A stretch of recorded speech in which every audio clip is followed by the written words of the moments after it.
নমস্কার বন্ধুরা, বন্দনা রান্নাঘরে আপনাদেরকে স্বাগত জানাই।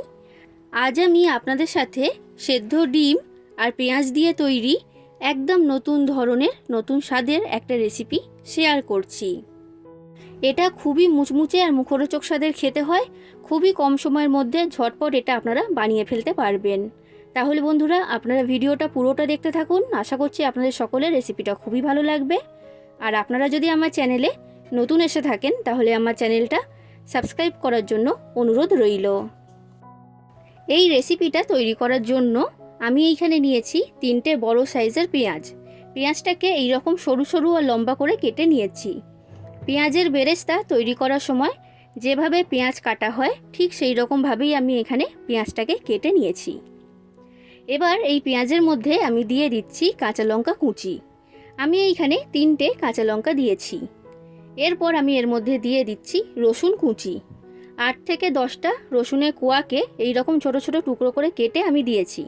বন্ধুরা, এখানে শুধুমাত্র রসুনটাই ব্যবহার করবেন, আদা কিন্তু ব্যবহার করবেন না। আদা দিলে খেতে অতটা ভালো লাগবে না। এরপর আমি এর মধ্যে দিয়ে দিচ্ছি ধনেপাতা কুচি। ধনেপাতাটা আমি এখানে একটু বেশি পরিমাণেই ব্যবহার করেছি। এবার এই সব কিছুকে পেঁয়াজের সাথে খুব ভালো করে মেখে নিতে হবে। আর একটু সময় নিয়ে এইভাবে চেপে চেপে মেখে নেবেন, তাহলে দেখবেন পেঁয়াজের প্রত্যেকটা লেয়ার আলাদা আলাদা হয়ে যাবে আর খুব ভালো মতো পেঁয়াজটা নরম হয়ে যাবে। তো দেখুন বন্ধুরা, আমি খুব ভালো করে সব কিছুকে পেঁয়াজের সাথে মেখে নিয়েছি। আর পেঁয়াজগুলো কিন্তু এখন আলাদা আলাদা হয়ে গেছে, দেখে বুঝতেই পারছেন। এবার এই পেঁয়াজটাকে আমি ঢাকা দিয়ে সরিয়ে রেখে দিচ্ছি 5 মিনিটের জন্য। এরপর দেখুন বন্ধুরা, আমি এইখানে নিয়েছি 2টো সেদ্ধ ডিম। আপনারা চাইলে ডিমের পরিমাণটা এখানে বাড়িয়ে নিতেও পারবেন, সেটা আপনাদের পছন্দ অনুযায়ী। এবার এই ডিম সেদ্ধগুলোকে ছুরির সাহায্যে কেটে আমি 4টে ভাগে ভাগ করে নিচ্ছি। তো আমি সব ডিমগুলোকে কেটে 4টে ভাগে ভাগ করে নিয়েছি। এবার আমি এই ডিমগুলোকে ছোট ছোট টুকরো করে কেটে নেব। খুব বেশি বড় সাইজের টুকরো রাখলে হবে না, এই রকম ছোট ছোট টুকরো করেই ডিমটাকে কেটে নিতে হবে। তো দেখুন বন্ধুরা, আমি সব ডিমগুলোকে এইরকমভাবে কেটে নিয়েছি। আর দেখে বুঝতেই পারছেন কতটা ছোট করে কেটেছি। এইভাবেই কিন্তু কেটে নিতে হবে। এবার আমি এই সেদ্ধ ডিমটাকে সরিয়ে রেখে দিলাম। 5 মিনিট পর আমি আপনাদেরকে দেখাচ্ছি বন্ধুরা।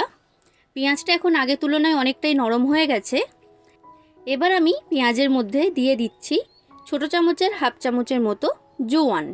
জোয়ানটাকে এইভাবে হাতে ঘষে আমি এর মধ্যে দিয়ে দিলাম। জোয়ান দিলে এটা খেতে খুবই ভালো লাগে। এবার আমি এর মধ্যে দিয়ে দিচ্ছি লঙ্কার গুঁড়ো। আপনারা যতটা ঝাল খেতে পছন্দ করেন সেই অনুযায়ী লঙ্কার গুঁড়োটা এখানে দিয়ে দেবেন। এরপর দিয়ে দিচ্ছি লবণ। লবণটা স্বাদ অনুযায়ী এখানে ব্যবহার করবেন। এবার আমি কেটে রাখা সেদ্ধ ডিমটা এর মধ্যে দিয়ে দিচ্ছি। তো সব ডিমটাই আমি এর মধ্যে দিয়ে দিলাম। এবার এই ডিমটাকে পেঁয়াজের সাথে হালকা হাতে মিশিয়ে নিতে হবে। খুব বেশি চাপ দেবেন না, হালকা হাতে এটাকে মিশিয়ে নেবেন।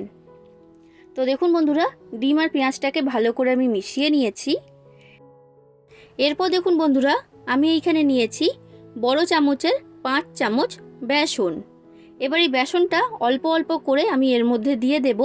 আর খুব ভালো করে পেঁয়াজের সাথে বেসনটাকে মেখে নিতে হবে। এইখানে কিন্তু সব বেসনটা একেবারে দিয়ে দিলে হবে না, অল্প অল্প করে দিয়ে মেখে নেবেন, তাহলে দেখবেন খুব ভালো মতো এটা মাখা হয়ে যাবে। আর বন্ধুরা, এটা মাখার সময় কিন্তু কোনোভাবেই জল ব্যবহার করবেন না, জল ছাড়াই এটাকে মেখে নিতে হবে। কারণ এটা মাখার সময় পেঁয়াজের মধ্যে থেকে জল বের হবে, তো সেটা দিয়েই ভালোভাবে এটা মাখা হয়ে যাবে। তো দেখুন বন্ধুরা, বেসন দিয়ে আমি খুব ভালো করে মেখে নিয়েছি। এবার আমি এর মধ্যে দিয়ে দিচ্ছি বড় চামচের 2 চামচ চালের গুঁড়ো। চালের গুঁড়ো দেওয়ার কারণে এটা খুবই মুচমুচে তৈরি হবে।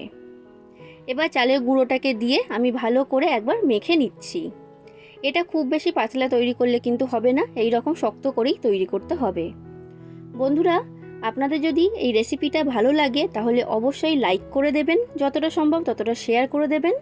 আর কমেন্ট করে জানাবেন কেমন লেগেছে এই রেসিপিটা। আর আমার চ্যানেলটা যদি এখনও পর্যন্ত সাবস্ক্রাইব না করে থাকেন তাহলে অবশ্যই আমার চ্যানেলটাকে সাবস্ক্রাইব করে দেবেন। দেখুন বন্ধুরা, আমি খুব ভালো করে সব কিছুকে মেখে নিয়েছি। আর এইরকম শক্ত করে একটা মিশ্রণ তৈরি করেছি। খুব বেশি পাতলা করে মিশ্রণটা তৈরি করলে কিন্তু হবে না। এই রকম শক্ত করেই তৈরি করতে হবে। এটা এখন আমার তৈরি হয়ে গেছে।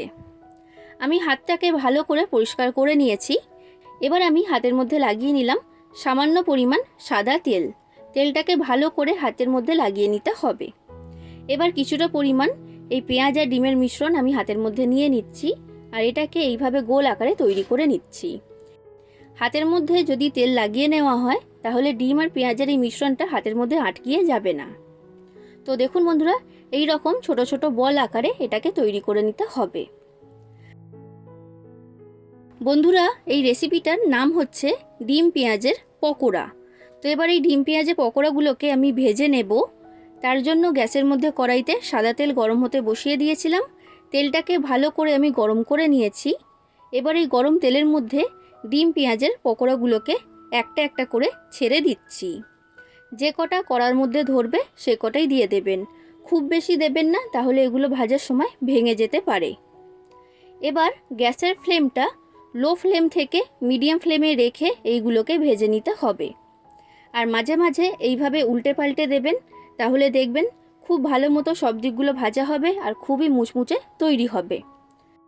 বন্ধুরা, আপনারা বাড়িতে অবশ্যই একবার ডিম পেঁয়াজের এই পকোড়াটা তৈরি করবেন, না বানিয়ে খেলে বুঝতেই পারবেন না এটা কতটা অসাধারণ স্বাদের খেতে হয়। তো দেখুন বন্ধুরা, ডিম পেঁয়াজের পকোড়াগুলো আমার ভাজা হয়ে গেছে। এবার এইগুলোকে আমি তেলের মধ্যে থেকে তুলে নিচ্ছি। এগুলো খুবই মুচমুচে তৈরি হয়েছে। ঠিক একই রকমভাবে আমি বাদবাকি সব পকোড়াগুলোকে ভেজে নেব। তাহলে বন্ধুরা, আপনারাও বাড়িতে এইভাবে ডিম আর পেঁয়াজ দিয়ে পকোড়া তৈরি করুন। আশা করছি আপনাদের সকলের রেসিপিটা খুবই ভালো লেগেছে। ভালো লাগলে লাইক করে দেবেন আর চ্যানেলটাকে অবশ্যই সাবস্ক্রাইব করে দেবেন। আজ আসি বন্ধুরা, আবার দেখা হবে অন্য কোনো দিন অন্য কোনো রেসিপির সাথে। ধন্যবাদ।